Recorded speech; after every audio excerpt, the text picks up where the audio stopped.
안녕하세요. 나무다 기막힌 정의 박지원 목사입니다. 오늘도 새로운 하루가 시작이 되었습니다. 오늘도 주님의 은혜와 평강이 여러분들과 함께 하시기를 주님의 이름으로 기도합니다. 뉴스를 보니까요, 한국에는 벚꽃이 지금 만개한 것으로 보여지는데요. 이거 뉴질랜드도 벚꽃이 피기는 하는데 한국이랑은 계절이 좀 반대라서 10월에서 12월 사이에 핀다고 합니다.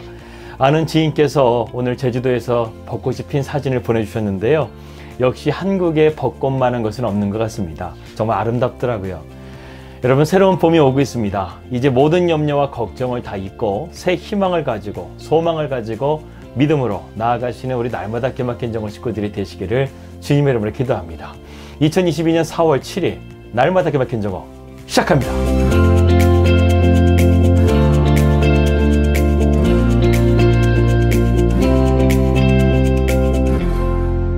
말씀 들어가도록 하겠습니다. 우리는 계속해서 아브라함의 믿음의 여정을 함께 살펴보고 있습니다. 오늘부터 창세기 21장의 말씀을 들어가 보도록 하겠습니다. 우리가 성경을 읽을 때요, 한 가지 알아야 할 것이 있습니다. 그것은 하나님은 신실하시기 때문에 약속을 반드시 지키시는 하나님이시라는 것이죠. 성경에는 많은 약속들이 나오게 됩니다. 그 중에는 약속이 성취되는 것도 있고 아직은 이루어지지 않는 약속들도 있습니다. 그러나 하나님은 반드시 그 약속을 이루실 것을 우리는 믿어야 하겠습니다. 가령 요한계시록에 나오는 세상에 대한 심판과 또 새하늘과 새 땅에 대한 약속은요, 아직 오진 않았지만 우리가 반드시 올 것을 믿어야 한다는 것이죠. 우리는 시간이라는 제한된 시각에서 모든 것들을 바라보게 됩니다. 하지만 하나님은 시간과 공간의 제약을 받지 않으십니다. 하나님은 위에서 이 땅에 일어나는 모든 일들을 바라보시고 창세기 1장 1절에서 만물의 종말에 이르기까지 시간 전체를 다 보실 수 있는 전능하신 하나님이시라는 겁니다. 또한 모든 사건을 한꺼번에 보신다는 것이죠. 우리가 늦은 것 같아도요, 서두를 때도 주님은 전혀 성급하게 움직이지 않으십니다. 하나님은 시간을 완전하게 통제하시기 때문이죠. 그러므로 어떤 문제가 생기게 될 때 우리는 초조해하거나 서두르지 마시기 바랍니다. 그리고 하나님이 이 일을 이루시도록 기도할 수 있는 우리 날마다 기막힌 정의 식구들이 되시기를 주님의 이름으로 기도합니다. 그리고 우리는 또 한 가지 알아야 될 것이 있습니다. 하나님은 신뢰할 수 있는 분이시라는 거예요. 하나님은 절대로 약속을 잊지 않으십니다. 하나님은 정확한 시간에 하나님의 뜻을 이루시는 분이라는 겁니다. 심지어 하나님은 사탄이 아무리 방해한다 할지라도요, 그 뜻을 변함없이 이루시는 분이십니다. 아마도 마귀가요, 가장 억울한 사건이 있다고 한다면 그것은 십자가 사건이 아닐까 생각이 듭니다. 마귀와 마귀의 자식들의 특징이 있습니다. 그것은 그들은 성경을 알되 겉으로만 알고 있다는 것이죠. 성경에서 그렇게 예수님의 십자가에서 구원을 이루실 것을 누누이 말했는데도 불구하고 마귀는 예수님을 십자가에 못 박도록 자기의 모든 능력을 다 동원했다는 것입니다. 나중에는 천군과 천사가 예수님을 지키지 않게 되자 그는 더 악랄하게 예수님을 채찍질하고 잔인하게 십자가에 못 박겠습니다. 심지어는 창으로 예수님의 심장까지 찌르겠다는 것이죠. 그런데 결국 어떻게 되었습니까? 그 십자가로 마귀는 완전히 망해버렸습니다. 머리부터 발끝까지 다 으깨져 버렸습니다. 이제는 주님의 이름 앞에 벌벌 떠는 존재가 되어버렸다는 것이죠. 이제는 우리에게도 주님의 권세를 주셔서 우리가 예수님의 이름으로 선포한다고 한다면 마귀는 떠나가게 되고 더러운 귀신들은 떠나가게 될 것입니다. 이것이 바로 십자가의 능력이라는 것이죠. 세상은 이러한 하나님의 구원의 계획인 십자가를 이해하지를 못합니다. 그러나 예수님께서 우리에게 주신 믿음의 선물을 통해서 우리는 이 사실을 깨닫게 되고 믿게 된다는 것이죠. 이것이 바로 은혜라는 것입니다. 성경을 보게 되면 하나님께서 일하시는 방법은요, 절대로 서두르지 않으신다는 것입니다.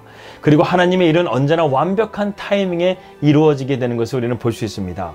드디어 아브라함은 21장에서 그토록 기다리던 약속의 자녀인 이삭을 얻게 됩니다. 창세기 21장 1절에서 2절입니다. 여호와께서 말씀하신 대로 사라를 돌보셨고 여호와께서 말씀하신 대로 사라에게 행하셨으므로 사라가 임신하고 하나님의 말씀하신 시기가 되어 노년의 아브라함에게 아들을 낳으니, 이렇게 말씀했습니다.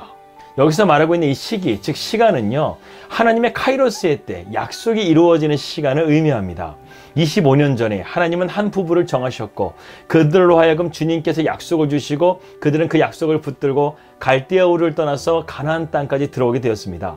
그 과정 가운데서 기근이 있었고 원수들과의 마찰이 있었고 가정의 불화가 있었고 반복되는 실수 등이 있었지만 이러한 깨달음을 통해서 아브라함은 믿음이 성장하게 되었고 그리고 그 믿음이 자라게 되었을 때에 25년 만에 아브라함은 약속의 자녀인 이삭을 낳게 되었다는 것이죠.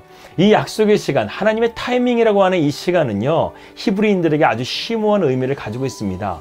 솔로몬이 쓴 전도서 3장에 보게 되면 하나님의 주권적인 돌보심과 그 일들이 어떤 관계가 있는가를 시간을 통해서 우리가 알 수 있습니다. 전도서 3장 1절에서 4절입니다.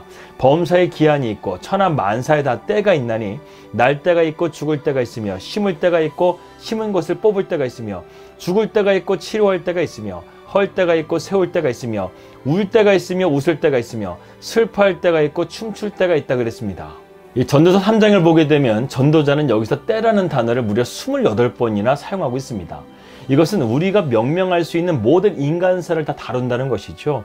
즉 우리의 삶 속에서 하나님의 뜻 밖에서 일어나는 일은 단 하나도 없다는 거예요. 그리고 모든 일은 하나님이 계획하신 그 사건 안에서 일어난다는 것입니다. 오늘 이곳 뉴질랜드에서 목회하시는 한 목회자 가정과 함께 차를 나누며 교제할 수 있는 시간이 있었습니다. 그분들이 어떻게 이곳에 왔는지 간증을 듣는데요, 정말 은혜가 되었습니다. 하나님의 정말 놀라우신 계획과 타이밍 속에서 이곳에 오게 되었다는 것이죠. 이와 같이 하나님께서 그 정하신 그 때가 되자 하나님께서는 25년 만에 아브라함과 사라 사이에서 이삭, 즉 약속의 자녀를 낳게 하십니다. 그런데요, 아브라함이 100세에 낳은 이 이삭의 이름의 뜻을 보게 되면 상당히 좀 흥미롭습니다. 이삭이라는 뜻이 무엇입니까? 그가 웃었다라는 뜻을 가지고 있어요. 이 창세기 17장에 보게 되면 하나님께서 아브라함에게 이삭을 낳을 것이라고 말씀했을 때 아브라함이 웃었다라는 말씀이 있습니다. 그리고 창세기 18장 10절 말씀 보게 되면 사라 또한 하나님께서 이삭을 낳을 것이라는 것을 말씀했을 때 사라가 웃었더라고 말씀하고 있습니다. 여러분, 사라의 나이가 지금 90세입니다. 지금 증조 할머니가 되고도 남을 나이였다는 것이죠. 그들은 지금 자신들의 나이에 아이들을 낳을 수 있을 것이라고 전혀 상상을 못했다는 것입니다. 하지만 하나님은 이 늙은 부부를 통해서 불가능한 일을 이루셨고, 이제는 의심으로 소리 죽여서 웃었던 그 웃음이 진짜 웃음이 되어져서 그 가정 가운데 기쁨이 넘치게 되었더라는 것이죠. 아브라함의 부부는 이제 깨달았습니다. 하나님은 정말로 당신께서 약속하신 것을 반드시 이루시는 분이시구나. 그것을 그들은 깨달았다는 것이죠. 이것이 바로 믿음의 깨달음이라는 것입니다. 드디어 하나님의 뜻은 성취되었습니다. 아브라함과 사라의 가정은 날마다 웃음꽃이 피어났어요. 정말 이 장면을 보게 되면요, 마음이 뭉클해집니다. 100세의 아브라함, 그리고 90세의 사라가요, 이제는 자신의 자녀에게 아빠, 엄마라는 소리를 들을 때마다 웃음이 나고 기쁨이 나고 눈물이 났다는 것입니다. 그러면서 아브라함과 사라가 25년간의 그 고난은요, 눈 씻듯이 사라져 버렸을 거예요. 그리고 하나님에 대한 믿음이 더욱더 성장하게 되었을 것입니다. 오늘날도 마찬가지입니다. 우리에게는 하나님에 대한 이러한 믿음의 시각을 가져야 됩니다. 하나님이 문제 안에 계신 분이 아니라 문제 밖에 계신 분이라는 것을 알아야 된다는 것이죠. 문제 밖에 계시면서 문제를 다스리시고 이루시는 하나님의 주권을 우리는 믿어야 된다는 것입니다. 그러므로 우리가 이러한 바른 시각을 가지고 믿음으로 기도할 때 하나님은 그 기도를 우리에게 응답해 주시는 것입니다. 우리는 오늘 아브라함이 이런 믿음의 삶을 통해서 한 가지의 진리를 분명하게 깨달아야 됩니다. 그것은 바로 하나님은 신실하신 하나님이시라는 것입니다. 이러한 참된 진리를 깨달을 때 우리의 삶의 믿음은 더욱더 성장하게 되고 아름다운 열매와 건강한 신앙을 갖게 될 줄을 믿습니다. 기도하겠습니다. 하나님 아버지, 감사합니다. 오늘 우리가 말씀을 통해서 신실하신 하나님에 대해서 우리가 다시금 깨닫게 됩니다. 하나님은 반드시 약속을 이루시고 또한 이 세상의 모든 것들을 다스리시는 하나님의 주권을 우리는 믿습니다. 그런 하나님의 뜻 안에서 우리가 믿음으로써 더욱더 나아갈 수 있는 참된 그리스도인이 될 수 있도록 인도하여 주시옵소서. 주 예수 그리스도 이름으로 기도하였습니다. 아멘. 평안하게 되시고요. 저는 내일 뵙도록 하겠습니다. 우리 믿음으로 승리합시다. 할렐루야.